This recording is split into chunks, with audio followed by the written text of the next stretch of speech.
In the frosty morning air of Norfolk, something extraordinary was happening. While the world watched for grand royal gestures, King Charles III was writing a different kind of history, one prayer at a time, one farming conversation at a time. This is the story of how a monarch and his queen chose authenticity over spectacle, and why it matters more than anyone imagined.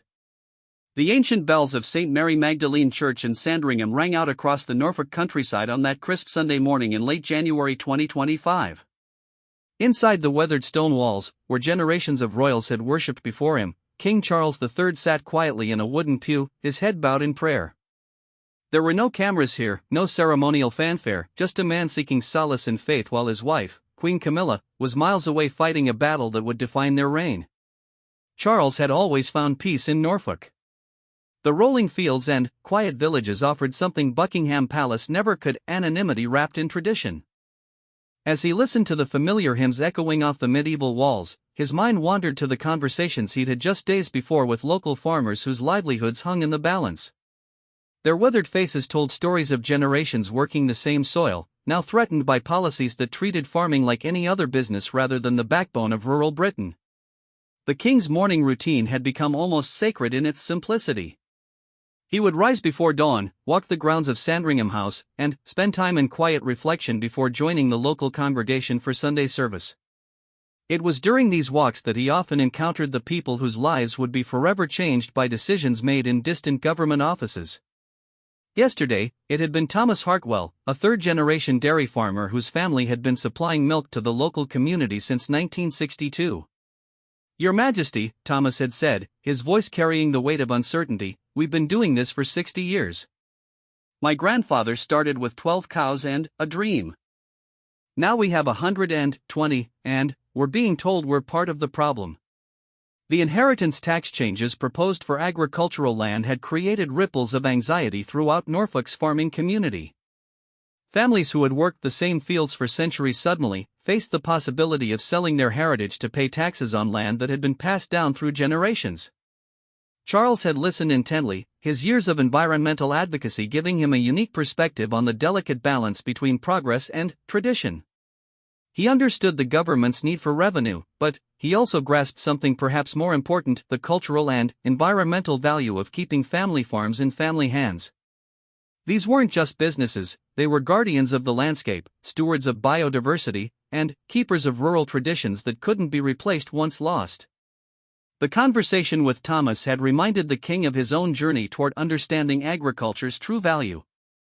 Decades ago, when he first began experimenting with organic farming on his Highgrove estate, he had been dismissed as an eccentric prince playing in the dirt. Now, those same practices were recognized as essential for environmental sustainability. But it had taken courage to persist when others doubted, and he saw that same courage in farmers like Thomas who were fighting for their way of life. As the church service continued, Charles reflected on the strange parallel between his role as monarch and the role of family farmers. Both were custodians of something larger than themselves: tradition, continuity, and service to the community. Both faced constant pressure to modernize, to become more efficient, to justify their existence in purely economic terms. Yet both served purposes that couldn't be measured solely in pounds and pence. The hymn "Jerusalem" filled the small church, its words about England's green and pleasant land taking on deeper meaning in this rural setting. Charles had sung these words countless times, but today they felt like a prayer for the very landscape that surrounded them. The green fields visible through the church's stained glass windows represented not just natural beauty, but the livelihoods of families who had shaped this land for generations. After the service, Charles made his usual rounds, shaking hands and exchanging pleasantries with the local congregation. But today, the conversations turned repeatedly to the same theme: the future of farming in Britain. Margaret Ellis, whose family had grown vegetables in Norfolk for 4 generations, approached him with tears in her eyes. "My grandson was going to take over the farm," she said quietly. "He's studied agriculture at university, has all these wonderful ideas about sustainable growing. But now we don't know if we can afford to keep it in the family. The tax bill alone would force us to sell half our land." Her words echoed the concerns Charles had been hearing throughout the region. Young people eager to continue family traditions were being priced out of their own heritage. The king found himself in a delicate position. As a constitutional monarch, he couldn't directly intervene in government policy. But, as a landowner, environmental advocate, and someone who genuinely cared about rural communities, he felt a deep responsibility to understand and, somehow, address these concerns. His solution was characteristically thoughtful. He would learn, listen, and find ways to support farming families without overstepping his constitutional boundaries. Meanwhile, in London, Queen Camilla was pursuing her own mission with equal determination but different methods. While Charles found his calling in quiet conversations and morning prayers, Camilla had chosen a more public approach to supporting the same cause. Her schedule that week had been packed with visits to agricultural colleges, meetings with farming organizations, and discussions with rural business leaders. The Queen's approach complemented her husband's perfectly. Where Charles brought deep knowledge and personal conviction, Camilla brought practical advocacy and public visibility. She understood that the farming crisis needed both spiritual reflection and political action, both quiet diplomacy and public awareness. Her background as someone who had grown up around horses and country life gave her credibility with rural communities that appreciated authenticity over royal protocol. At Sparsholt College, where she had visited just 3 days before Charles's Norfolk service, Camilla had spoken with young agricultural students about their dreams and fears. "This isn't just about farming," she had told them.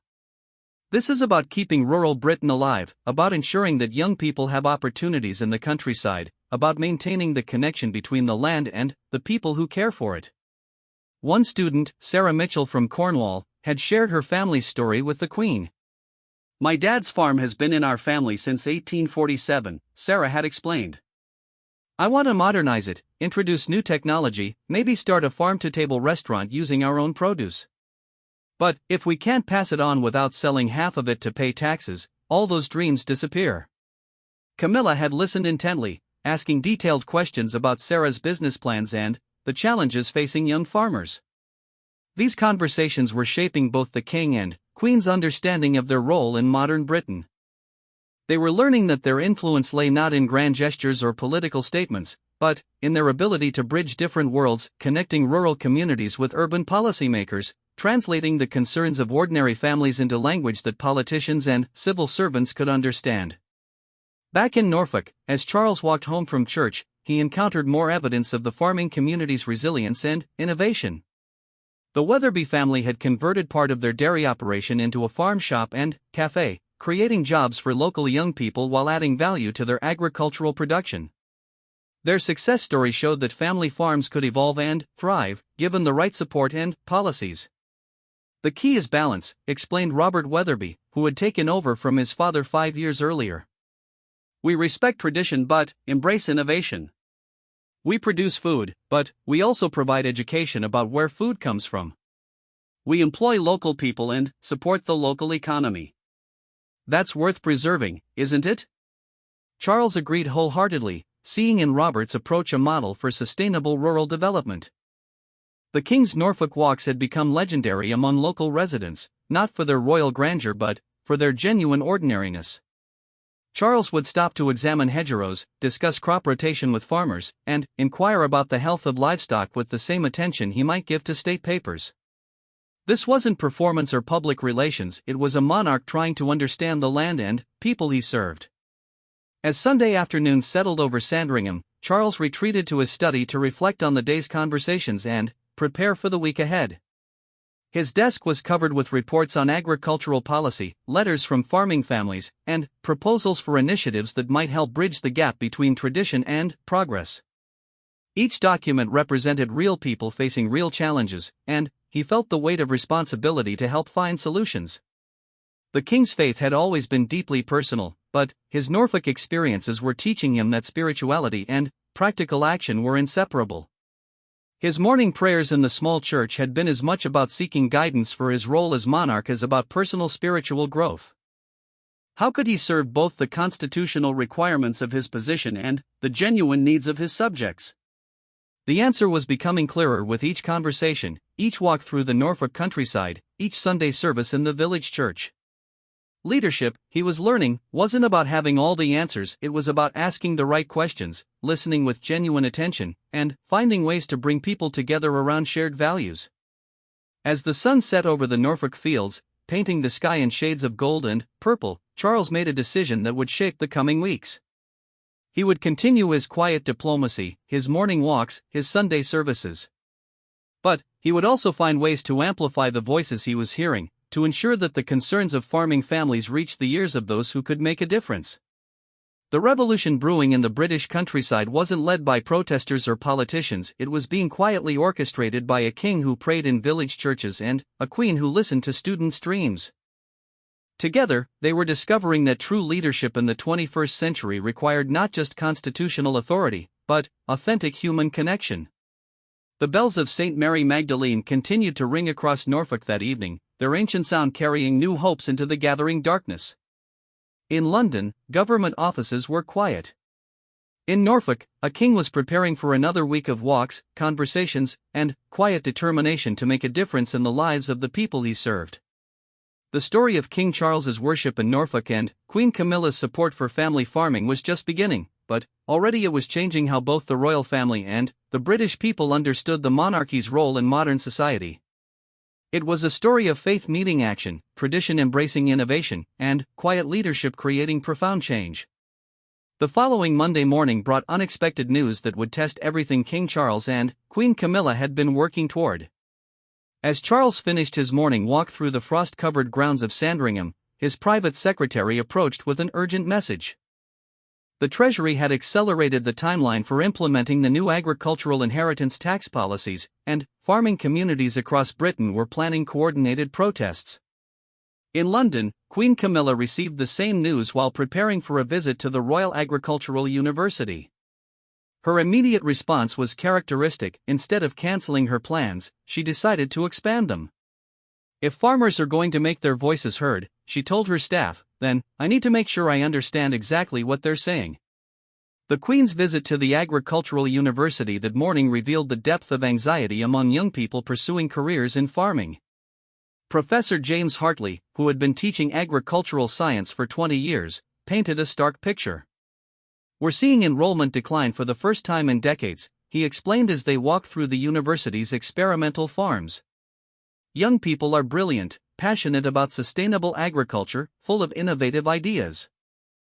But they're choosing other careers because they can't see a future in farming."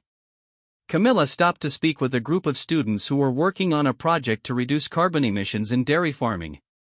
Their enthusiasm was infectious as they explained how new technologies could help family farms become more environmentally friendly while remaining profitable. "This is exactly the kind of innovation Britain needs," she told them. "You're not just farmers, you're environmental scientists, business innovators, and guardians of rural traditions all at once." One student, David Chen, whose family had emigrated from Hong Kong and established a market garden in Hertfordshire, shared his particular concerns.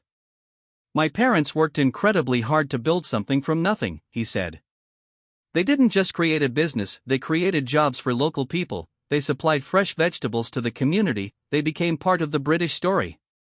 Now we're being told that when they retire, we might have to sell the land they've invested their lives in just to pay the tax bill." The Queen listened intently, taking notes in her characteristically thorough manner. These weren't just statistics or policy abstractions, these were young people whose dreams were being threatened by decisions made in government offices far from the fields they hoped to tend. Meanwhile, in Norfolk, Charles was dealing with his own revelation. During his Tuesday morning walk, he encountered a convoy of tractors heading toward London. The farmers had decided to make their protest visible, and the sight of these massive machines on country roads bound for the capital created a powerful symbol of rural Britain's determination to be heard.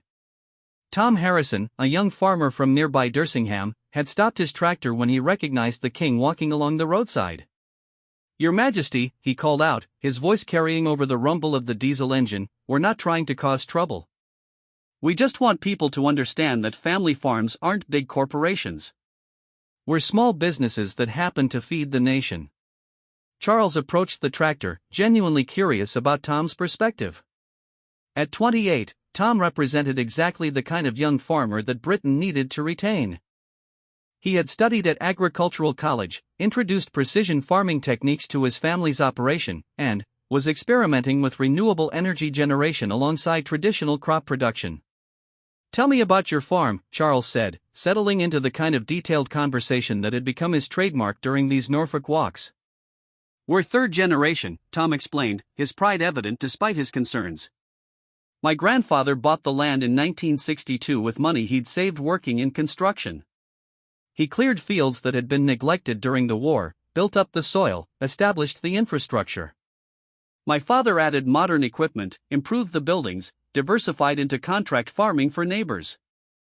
I've brought in GPS-guided machinery, soil testing, variable rate fertilizer application, all to be more efficient and environmentally responsible. The king nodded, understanding the layers of investment, financial, physical, and emotional, that Tom was describing. And now? Now we're being told that when Dad retires, I'll need to find hundreds of thousands of pounds to pay inheritance tax on land that generates maybe 2 or 3% return in a good year.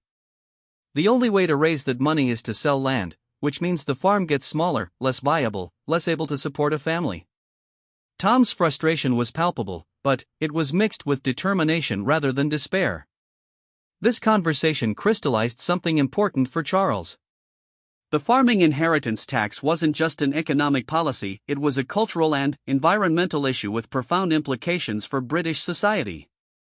Family farms weren't just businesses, they were repositories of knowledge, stewards of landscape, and anchors of rural communities. As Tom's tractor rejoined the convoy heading for London, Charles made a decision that would surprise his staff. He would attend the farmers' protest, not as a supporter or opponent of specific policies, but as someone who wanted to witness and understand this moment in British agricultural history. The protest in London revealed the diversity and sophistication of modern British farming in ways that surprised even seasoned political observers. These weren't angry mobs or single-issue extremists, they were educated, articulate business people who understood complex economic and environmental challenges. Many held university degrees, ran high-tech operations, and spoke knowledgeably about global food security, climate change, and sustainable agriculture. Queen Camilla, who had cleared her schedule to observe the protest, was struck by the generational diversity. Elderly farmers who remembered post-war food shortages stood alongside young agriculturalists who spoke fluently about carbon sequestration and biodiversity. Women who had built farm shops and agritourism businesses shared concerns with men who had invested heavily in precision farming equipment. One participant who caught the Queen's attention was Helen Morrison, a fourth-generation farmer from Yorkshire who had transformed her family's traditional livestock operation into a model of sustainable agriculture. Helen's farm now produced not just beef and lamb, but also renewable energy through solar panels and wind turbines, educational experiences for urban schoolchildren, and high-value processed foods sold directly to consumers. This isn't about avoiding taxes, Helen explained when Camilla approached her during the protest. This is about keeping land in the hands of people who understand its long-term value, not just its short-term profit potential. When family farms are broken up and sold to investors, we lose something that can't be replaced: the knowledge, the care, the connection between land and community that takes generations to develop. The Queen found herself nodding in agreement. Her own background had taught her the difference between owning land and truly understanding it. "What would you like to see happen?" she asked. "Recognition that family farms provide services beyond just food production," Helen replied. "We maintain landscapes, support wildlife, store carbon, provide rural employment, preserve traditional skills. If government wants to achieve environmental and social goals, they should be supporting family farms, not making them unviable." This conversation stayed with Camilla as she returned to her official duties later that week. During a visit to a Women's Institute meeting in Gloucestershire, she found herself discussing farming issues with members whose families had connections to agriculture going back generations. The Women's Institute had been founded partly to support rural communities during difficult times, and its members understood intuitively what policymakers sometimes missed: that rural Britain's strength came from its communities, not just its economic output. Mary Webster, who had been a member for 40 years, shared her family's story. "My husband's family farmed here for 6 generations. When he died 5 years ago, I had to sell half the land to pay inheritance tax. The remaining farm was too small to be viable, so I had to lease it to a large agricultural company. They do a good job, but it's not the same. They don't know which field floods first in heavy rain, which corner is always dry in drought, where the best soil is. That knowledge died with my husband, and now it's lost forever. The Queen listened thoughtfully, recognizing that Mary's story illustrated a deeper truth about the inheritance tax issue. It wasn't just about money, it was about the transfer of irreplaceable knowledge and the continuity of stewardship that made British agriculture resilient and sustainable. Meanwhile, King Charles was discovering that his Norfolk walks had taken on new significance for local residents. Farmers began timing their work to coincide with his regular routes, hoping for conversations that might somehow influence the national debate. The king welcomed these encounters, finding that they provided insights no briefing paper could match. One morning, he met Sarah and James Mitchell, a young couple who had recently taken over a mixed farm that had been in James's family for over a century. They had modernized the operation extensively, introducing rotational grazing systems that improved soil health, establishing hedgerows that provided wildlife corridors, and creating a farm education program for local schools. "We're not asking for special treatment," Sarah explained as they walked between fields where cattle grazed among trees planted by James's great-grandfather. "We just want the same opportunity every previous generation has had to build on what came before and pass something better on to the next generation. These new tax rules make that almost impossible." Charles was particularly interested in their environmental initiatives. The hedgerows they had planted not only provided habitat for wildlife but also helped prevent soil erosion and improved water retention during drought periods. The rotational grazing system they had implemented actually increased the land's carbon storage capacity while improving its productivity. "This is exactly the kind of farming Britain needs more of," he told them. "You're proving that traditional family farming and environmental stewardship can work together. But you need security and continuity to make long-term investments like these." James nodded enthusiastically. "That's exactly it, Your Majesty. When you know your children will inherit the land, you plant trees and improve soil for decades to come. When you're not sure if the farm will stay in the family, you focus on short-term returns instead of long-term sustainability." This conversation reinforced Charles's growing conviction that the farming inheritance tax debate was really about much larger questions: how Britain wanted to manage its landscape, what kind of food system it wanted to maintain, and whether rural communities would have the stability and continuity necessary to provide environmental stewardship for future generations. The king began incorporating these insights into his regular meetings with government officials. While he couldn't advocate for specific policies, he could ensure that policymakers understood the complex interconnections between agricultural inheritance, environmental sustainability, food security, and rural community viability. During one particularly significant meeting at Clarence House, Charles brought together Treasury officials, environmental scientists, and representatives from farming organizations. The discussion that emerged surprised everyone with its complexity and sophistication. Dr. Elizabeth Hartwell, an agricultural economist from Cambridge University, presented research showing that family-owned farms consistently outperformed corporate agricultural operations in measures of environmental stewardship, soil health, and local economic impact. "There's something about long-term ownership that encourages sustainable practices," she explained. "When your children and grandchildren will work the same land, you invest in its long-term health." Treasury officials acknowledged the research but emphasized the government's need for revenue and the principle that all assets should be treated equally for tax purposes. However, the discussion helped them understand that agricultural land wasn't just another asset class, it was the foundation of food production, environmental management, and rural community stability. Queen Camilla complemented these policy discussions with continued public engagement. Her visit to a farmer's market in Bath revealed how family farms contributed to local food systems in ways that large agricultural corporations couldn't replicate.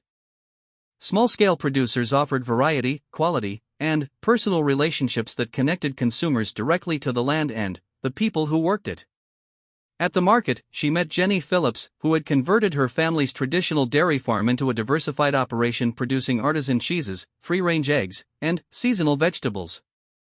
Jenny's products were more expensive than supermarket alternatives, but customers were willing to pay extra for quality, freshness, and the knowledge that their purchases supported local agriculture and environmental stewardship. "This is our way of making family farming viable," Jenny explained as she wrapped a selection of cheeses for a customer who had been buying from her for over 10 years. We couldn't compete with industrial agriculture on price, but we could compete on quality, sustainability, and local connection.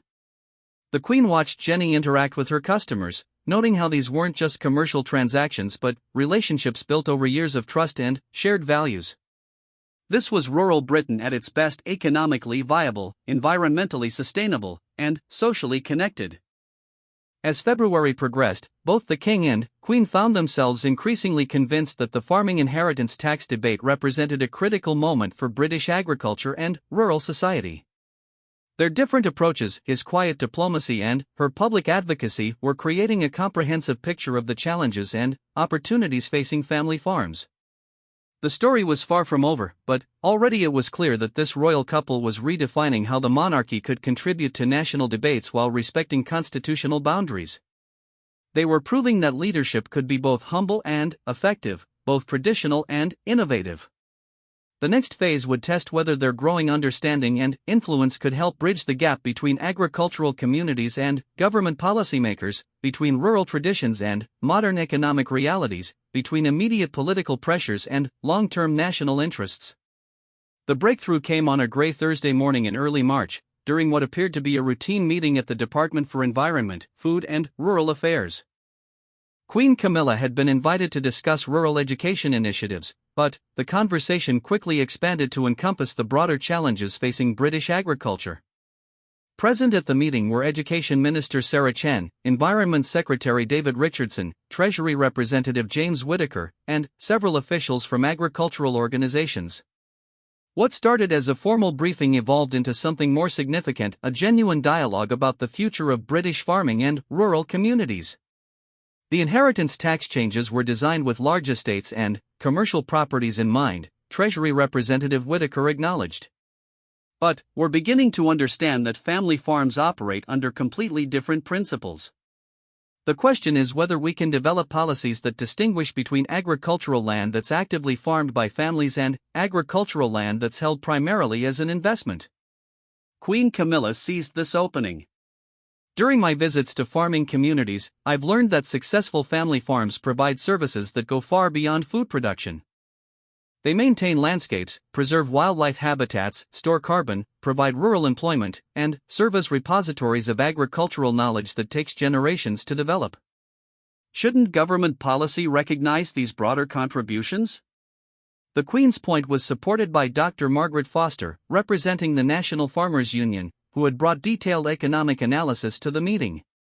Our research shows that family farms reinvest 93% of their income back into their operations and local communities, compared to 67% for corporate agricultural operations. When family farms are broken up and sold, rural communities lose not just employers but also the civic leadership, local spending, and community investment that keeps villages viable. Education Minister Chen raised another important point. We're also seeing declining enrollment in agricultural education programs. Young people are choosing other careers partly because they perceive farming as economically unstable. If we want Britain to maintain food security and environmental stewardship, we need to make farming attractive to the next generation. Meanwhile, in Norfolk, King Charles was experiencing his own moment of clarity. During his morning walk through the Sandringham estate, he encountered a group of agricultural students from nearby Easton and Otley College who were studying sustainable farming techniques on the Royal Estate's demonstration plots. The students were led by Professor Michael Thompson, who had been working with the estate for over a decade to develop farming methods that balanced productivity with environmental protection. Your Majesty, Professor Thompson explained, these young people represent the future of British agriculture.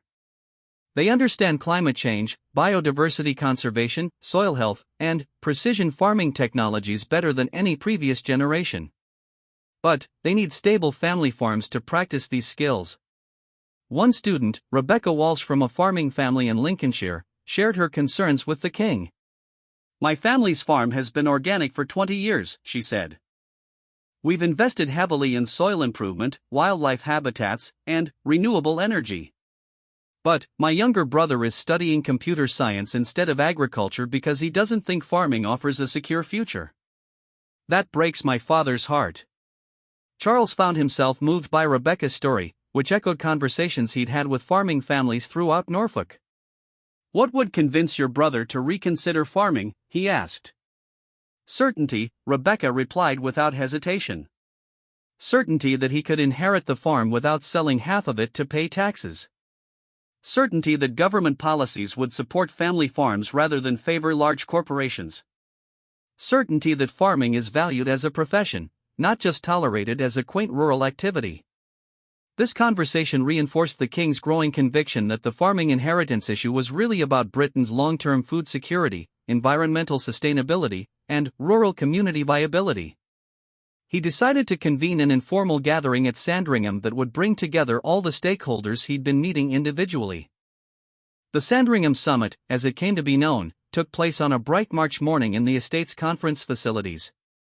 Unlike formal government meetings, this gathering was designed to encourage open dialogue between people who rarely had opportunities to speak directly with each other. Present were young farmers like Tom Harrison and Rebecca Walsh, established farming families like the Mitchells and Weatherbys, agricultural scientists, rural business owners, and representatives from government departments. The king served as facilitator rather than advocate, asking questions and ensuring that every voice was heard. The first session focused on understanding the current challenges. Emma Hartwell, who had inherited her family's vegetable farm in Kent, painted a stark picture. "Our farm employs 12 local people and supplies vegetables to restaurants throughout southeast England. We've invested in renewable energy, reduced pesticide use by 80% through integrated pest management, and increased our soil organic matter every year for the past decade. But, under current inheritance tax proposals, my daughter would have to sell 60% of the land to pay taxes when I retire." A farm that size couldn't support the same employment or maintain the same environmental programs. Treasury observer Patricia Wells acknowledged the dilemma. "Government needs revenue, and there's political pressure to ensure that all assets are taxed fairly. But these discussions are helping us understand that agricultural assets are fundamentally different from financial investments. Land generates income of maybe 2 or 3% annually, but inheritance tax assumes it's similar to assets that might generate 10 or 15% returns." Professor Thompson introduced research from the estate's demonstration plots that surprised everyone. "We've been measuring carbon storage in different farming systems for 5 years, he explained. Well-managed family farms consistently store more carbon per hectare than corporate agricultural operations. The difference appears to be related to long-term thinking. Family farmers invest in soil health and tree planting because they expect their children to benefit from these improvements." This environmental angle captured the attention of Environment Secretary Richardson's representative, Janet Morrison. "If family farms provide superior environmental services, shouldn't government policy encourage their continuation rather than making them economically unviable?" The second session focused on potential solutions. Young farmer David Chen, whose family's market garden had become a model of sustainable immigrant entrepreneurship, proposed a novel approach. What if inheritance tax relief for agricultural land was tied to environmental and community performance? Farms that meet certain standards for employment, environmental stewardship, local food supply, and educational access could qualify for reduced tax rates. This suggestion sparked intense discussion. Sarah Mitchell, who had been developing educational programs on her family's farm, expanded the idea. "We already measure farms for environmental compliance, food safety, and animal welfare. Why not measure them for community contribution and long-term sustainability?" Farms that score well on comprehensive assessments could qualify for inheritance tax relief, while those that don't would pay standard rates. Queen Camilla, who had arrived for the afternoon session, was intrigued by this approach. So inheritance tax relief would become an incentive for sustainable farming practices rather than an automatic entitlement, she asked. "Exactly," replied Rebecca Walsh. "It would reward farmers who provide environmental services, employ local people, supply local food systems, and invest in long-term sustainability. It would encourage the kind of farming Britain needs while ensuring that tax relief goes to deserving operations." The king found this performance-based approach appealing because it addressed government revenue concerns while supporting the kind of farming that provided broader social and environmental benefits. "How would you measure these contributions?" he asked. Professor Thompson outlined a framework that was already being piloted on several farms. We measure carbon storage, biodiversity indices, soil health, water quality protection, local employment, local food supply, educational access, and community investment. Farms that score in the top tier on multiple measures would qualify for maximum inheritance tax relief. Those with lower scores would receive proportionally less relief. The afternoon session revealed growing consensus around this performance-based approach. Even Treasury Representative Whitaker acknowledged its potential.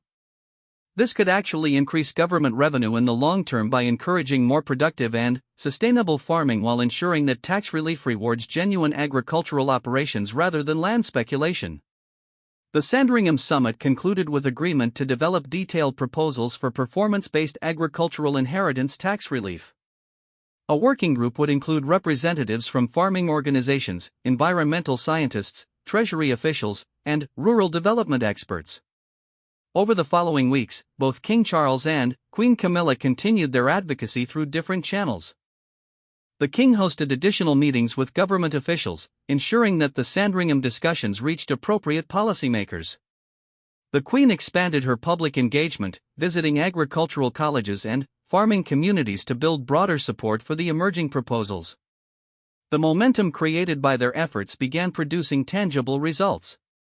In April, the Chancellor announced that agricultural inheritance tax changes would be delayed pending comprehensive review of their impact on family farms and rural communities.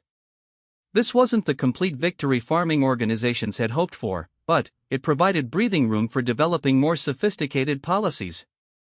More significantly, the Treasury agreed to pilot the performance-based inheritance tax relief system with voluntary participants from across Britain. 50 family farms representing different agricultural sectors and geographic regions would participate in the 2-year trial, with their performance measured according to the framework developed at Sandringham.